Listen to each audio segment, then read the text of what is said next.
Hi. Parashat Noach is one of the best well-known parashiot of the entire Torah. Who doesn't know the story of Noach and his ark, and the flood and the animals coming into the ark? And therefore, the Torah portion has a tremendous amount of information that it will be very, very easy to remember because of your memories from childhood. But as we grow older, it is our duty to upgrade our knowledge about the parashiot. And here I would like to bring one aspect of Noah and his relationship with God. It begins by saying, Ele toldot Noach, Noach ish tzadik tamim haya bedorotav. That this is the lineage of Noach, that Noach was a righteous man and he was blameless in his age. This idea that he was a tzaddik, it's a quite interesting idea. Two things. One, he seems to have been a righteous person in his generation, and perhaps that's very important. You know, we are the product of our circumstances and where we live. Everyone should be judged, so to speak, within the confinements of his society and the prevalent traditions and prevalent uses of that particular society. That's one aspect of being a tzaddik on his generation. The second part is, what does it mean to be a tzaddik, a righteous person? Let me take one aspect of that, and that is perhaps the fulfillment of God's commandments. Somehow the path to righteousness has to be connected with the commandments.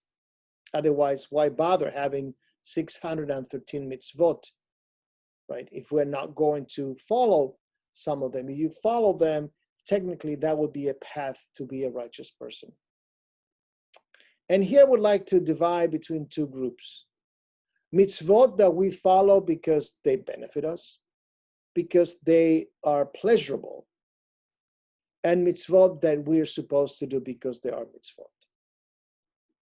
So if you were to search in your own life, what mitzvot do you follow?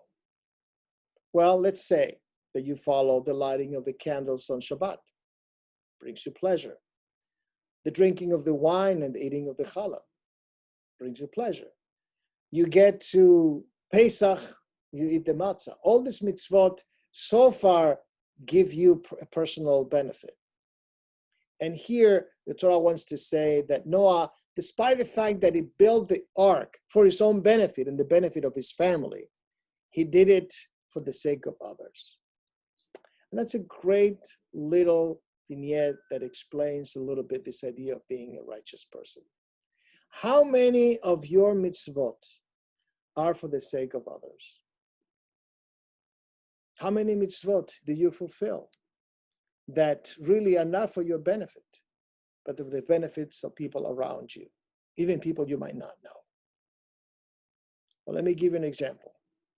Tzedakah is one of the greatest mitzvot, and you perhaps give tzedakah to different charities around the world, and you don't know who's going to be benefiting from it.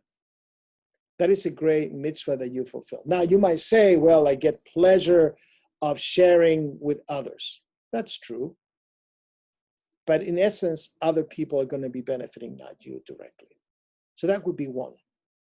Think about others as we approach this Parashat Noach. It's a beautiful Torah portion. It is part of our tradition.